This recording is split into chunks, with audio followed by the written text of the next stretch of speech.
Hello friends, ಎಲ್ರಿಗೂ ನಮಸ್ತೆ. ಸ್ವರ್ಣ ಕಿಚನ್ಗೆ ನಿಮ್ಮೆಲ್ಲರಿಗೂ ಸ್ವಾಗತ. ಇವತ್ತು ನಾವು ನಮ್ಮ ಕಿಚನಲ್ಲಿ ಹುರುಳಿಕಾಳಲ್ಲಿ ರಸಮ್ ಮಾಡ್ತಾಯಿದ್ದೀವಿ. ತುಂಬಾ ಚೆನ್ನಾಗಿರುತ್ತೆ. ಬಿಸಿ ಬಿಸಿ ಅನ್ನಕ್ಕೆ ಸೂಪರಾಗಿರುತ್ತೆ ಕಾಂಬಿನೇಷನು. ಬನ್ನಿ ಈಗ ರೆಸಿಪಿ ಸ್ಟಾರ್ಟ್ ಮಾಡೋಣ. ನಾನಿಲ್ಲಿ ಒಂದು 2 ಹಿಡಿ ಆಗೋಷ್ಟನ್ನ ಇಲ್ಲಿ ಹುರುಳಿಕಾಳನ್ನ ಹಾಕ್ಕೊಳ್ತಿದ್ದೀನಿ. ಹಾಕ್ಕೊಂಡಿದ್ರೆ ನಾವು ಒಂದು 4 ರಿಂದ 5 ನಿಮಿಷ ಮೀಡಿಯಮ್ ಫ್ಲೇಮಲ್ಲಿ ಇಟ್ಕೊಂಡು ನಾವು ಈ ರೀತಿ ಹುರ್ಕೋಬೇಕಾಗುತ್ತೆ. ಸ್ವಲ್ಪ ಲೈಟಾಗಿ ಕಲರ್ ಚೇಂಜ್ ಆಗಬೇಕು. ಅದಾದ ನಂತರ ನಾನೀಗ ಇದನ್ನು ಇನ್ನೊಂದು ಪಾತ್ರೆಗೆ ಹಾಕ್ಕೊಳ್ತೀನಿ. ಒಂದು ಪಾತ್ರೆಗೆ ಹಾಕ್ಕೊಂಡು ಈಗ ಅದನ್ನು ನೀರು ಹಾಕಿ ನಾನು ತುಂಬಿಸಿ ಇದನ್ನು ಹಾಗೆ ಒಂದು 4 ಅವರ್ ಹಾಗೆ ಇಡ್ತೀನಿ. ಒಂದು 4 ಅವರ್ ಆದ ನಂತರ ನಾವೀಗ ಇದನ್ನು ಕುಕ್ಕರ್ಗೆ ಹಾಕಿ ವಿಸಿಲ್ ತೊಗೋಬೇಕಾಗುತ್ತೆ. ಅದಕ್ಕಿಂತ ಮುಂಚೆ ಈಗ ಹುಣಸೆಹಣ್ಣು ನಾವು ನೆನೆಸಿಟ್ಕೊಳ್ಳೋಣ. ಹುಣಸೆಹಣ್ಣು ಒಂದು 10 ನಿಮಿಷ ಮುಂಚೆ ನಾವು ಈ ರೀತಿ ನೀರಲ್ಲಿ ಹಾಕಿ ನೆನೆಸಿಟ್ಟಿರಬೇಕು. ಈಗ ನಾನಲ್ಲಿ ಕುಕ್ಕರ್ ತೊಗೊಳ್ತೀನಿ. ಈಗ ಇದಕ್ಕೆ ನಾನೀಗ ಹುರುಳಿಕಾಳನ್ನ ಹಾಕ್ಕೊಳ್ತಾ ಇದ್ದೀನಿ. ಹಾಕ್ಕೊಂಡೀಗ ಸ್ವಲ್ಪ ಮುಳುಗೋಷ್ಟು ಇಲ್ಲಿ ಸಾಕು, ಜಾಸ್ತಿ ಏನು ನೀರು ಬೇಕಾಗಿರೋದಿಲ್ಲ.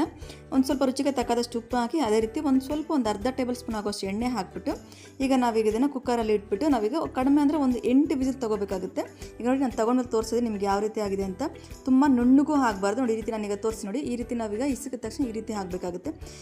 ಈಗ ಬೇಯಿಸ್ಕೊಂಡಿಲ್ಲ ಹುರುಳಿಕಾಳನ್ನ ಪಕ್ಕಕ್ಕೆ ಇಟ್ಬಿಟ್ಟು ಈಗ ಮತ್ತಿನ್ನೊಂದು ಪಾತ್ರೆ ತೊಗೊಂಡಿದ್ದಕ್ಕೆ ಒಂದು 2 ಟೇಬಲ್ ಸ್ಪೂನ್ ಆಗುವಷ್ಟು ಧನಿಯಾ ಕಾಳು, ಅದೇ ರೀತಿ 1 ಟೇಬಲ್ ಸ್ಪೂನ್ ಆಗುವಷ್ಟು ಜೀರಿಗೆ, 1 ಟೇಬಲ್ ಸ್ಪೂನ್ ಆಗುವಷ್ಟು ಬ್ಲ್ಯಾಕ್ ಪೆಪ್ಪರ್, ಅದೇ ರೀತಿ ಒಂದು 5 ರಿಂದ 6 ಒಣಮೆಣಸಿನಕಾಯಿ ಹಾಕ್ಕೊಳ್ತಿದ್ವಿ. ಹಾಕ್ಕೊಂಡಿದ್ದನ್ನು ಮೀಡಿಯಂ ಫ್ಲೇಮಲ್ಲಿ ಒಂದು 3 ನಿಮಿಷ ನಾವು ಈ ರೀತಿ ಹುರ್ಕೋಬೇಕಾಗುತ್ತೆ. ಇದ್ರ ಜೊತೆಗೆ ಒಂದು ರೆಕ್ಕೆ ಆಗೋಷ್ಟು ಕರ್ಬೇವಿನೆಲೆನೂ ಹಾಕ್ಕೊಳ್ತೀನಿ. ಹಾಕ್ಕೊಂಡು ಈಗ ಇದನ್ನು ಹುರ್ಕೊಂಡು ನಂತರ ಈಗ ಮಿಕ್ಸಿ ಜಾರ್ಗೆ ಹಾಕ್ಕೊಳ್ತೀವಿ. ಹಾಕ್ಕೊಂಡ್ಬಿಟ್ಟು ಈಗ ಇದನ್ನು ನಾವು ಫಸ್ಟು ಸ್ವಲ್ಪ ತರಿಯಾಗಿ ನಾವು ಪುಡಿ ಮಾಡ್ಕೊಳ್ಳೋಣ. ಈಗ ನಾನೀಗ ಪುಡಿ ಮಾಡ್ಕೊಂಡ್ಮೇಲೆ ತೋರಿಸಿ ನೋಡಿ ನಿಮಗೆ ಯಾವ ರೀತಿ ಆಗಿದೆ ಅಂತ ಹೇಳ್ಬಿಟ್ಟು. ಅದಾದ ನಂತರ ನಾವೀಗ ಇದ್ರ ಜೊತೆಗೆ ನಾನಿಲ್ಲಿ ಸಿಪ್ಪೆನೂ ಸೇರಿಸಿ ಬೆಳ್ಳುಳ್ಳಿನ ಹಾಕ್ಕೊಳ್ತೀನಿ. ಒಂದು 8 ರಿಂದ 10 ಬೆಳ್ಳುಳ್ಳಿ ಹೆಸರನ್ನ ಹಾಕ್ಕೊಂಡು ಈಗ ಇದನ್ನು ಸಹ ನಾವು ಗ್ರೈಂಡ್ ಮಾಡ್ಕೊಳ್ತೀವಿ. ನೋಡಿ ಈಗ ತೋರಿಸಿ ಈ ರೀತಿ ತರಿಯಾಗಿರಬೇಕು. ಇದಕ್ಕೆ ನೀರು ಹಾಕ್ಕೊಳ್ದೆ ಹಾಗೇ ನಾವು ಈ ರೀತಿ ಪುಡಿ ಮಾಡ್ಕೋಬೇಕಾಗುತ್ತೆ.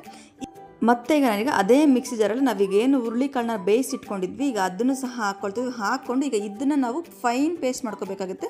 ಒಂದು ಸ್ವಲ್ಪ ನೀರನ್ನು ಹಾಕ್ಕೊಳ್ಳಿ. ನೀರನ್ನ ಹಾಕ್ಕೊಂಡು ನಾವೀಗ ಇದನ್ನು ಫೈನ್ ಪೇಸ್ಟಾಗಿ ಮಾಡ್ಕೋಬೇಕಾಗುತ್ತೆ. ಫೈನ್ ಪೇಸ್ಟಾಗಿ ಮಾಡ್ಕೊಂಡು ನಂತರ ನಾವೀಗ ಮತ್ತೆ ಗ್ಯಾಸ್ ಸ್ಟವ್ನ ಆನ್ ಮಾಡಿಕೊಂಡು ಈಗ ಮತ್ತೆ ನಾನು ಅದೇ ಪಾತ್ರದಲ್ಲೇ ಒಂದು 2 ಟೇಬಲ್ ಸ್ಪೂನ್ ಆಗೋಷ್ಟು ಎಣ್ಣೆ ಹಾಕ್ಕೊಳ್ತೀನಿ.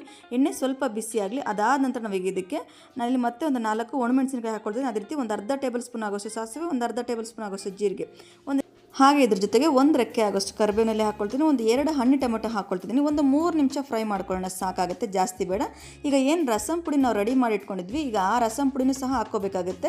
ಅದನ್ನು ಹಾಕ್ಕೊಂಡು ಅದಾದ ನಂತರ ನಾವೀಗೇನು ಹುರುಳಿಕಾಳನ್ನ ನಾವೀಗ ಮಿಕ್ಸಿ ಜಾರಲ್ಲಿ ಹಾಕಿ ಗ್ರೈಂಡ್ ಮಾಡಿ ಇಟ್ಕೊಂಡಿದ್ವಿ ಈಗ ಅದನ್ನು ಸಹ ಹಾಕ್ಕೊಳ್ತೀವಿ. ಹಾಕ್ಕೊಂಡು ನೀರು ನೋಡ್ಕೋಬೇಕಾಗುತ್ತೆ. ನಿಮ್ಗೆ ಎಷ್ಟು ಕ್ವಾಂಟಿಟಿ ಬೇಕೋ ಅದ್ರ ಪ್ರಕಾರ ನೋಡಿ ಹಾಕ್ಕೋಬೇಕು. ಈಗ ಹುಣಸೆಹಣ್ಣು ಸಹ ನಾನೀಗ ನೆನೆಸಿಟ್ಟಿದ್ನಲ್ಲ ಈಗ ಅದನ್ನು ಸಹ ಹಾಕ್ಕೊಳ್ತಿದ್ದೀನಿ. ಚೆನ್ನಾಗಿ ಕಿವುಚ್ಬಿಟ್ಟು ಅದು ಸಿಪ್ಪೆ ಹೊರಗಡೆ ತೆಗೆದುಬಿಟ್ಟು ಮಿಕ್ಕ ರಸ ಮಾತ್ರ ಹಾಕ್ಕೊಳ್ತಿದ್ದೀನಿ. ಈಗ ನೀರನ್ನ ನಾನು ಸೇರಿಸ್ಕೊಳ್ತಿದ್ದೀನಿ. ನಾನಿಲ್ಲಿ ಹತ್ರ ಒಂದು ಅರ್ಧ ಲೀಟರ್ ಆಗೋಷ್ಟು ನೀರನ್ನ ಹಾಕ್ಕೊಂಡು ಈಗ ರುಚಿಗೆ ತಕ್ಕದಷ್ಟು ಉಪ್ಪನ್ನ ನೋಡಿ ಹಾಕ್ಕೋಬೇಕಾಗುತ್ತೆ. ಅಲ್ಲಿ ಅದೇ ರೀತಿ ಒಂದು ಸ್ವಲ್ಪ ನಾನಿಲ್ಲಿ ಅರಿಶಿನ ಹಾಕ್ಕೊಳ್ತೀನಿ. ಹಾಕ್ಕೊಂಡು ಒಂದು ಕುದಿಸ್ಕೊಂಡು ಡೈರೆಕ್ಟ್ ಸರ್ವ್ ಮಾಡ್ಕೋಬೋದು. ತುಂಬಾ ಚೆನ್ನಾಗಿರುತ್ತೆ.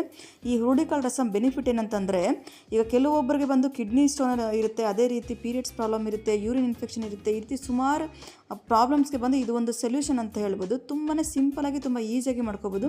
ನಿಮಗೆ ಹುರುಳಿಕಾಳು ರಸಮ್ ರೆಸಿಪಿ ಇಷ್ಟ ಆಗಿದ್ರೆ ನೀವು ಸಹ ಒಂದ್ಸರಿ ಟ್ರೈ ಮಾಡಿ ಕಮೆಂಟ್ಸಲ್ಲಿ ತಿಳಿಸಿ ನಿಮ್ಮದ್ರಲ್ಲಿ ಯಾವ ರೀತಿ ಬಂತು ಅಂತೇಳಿ.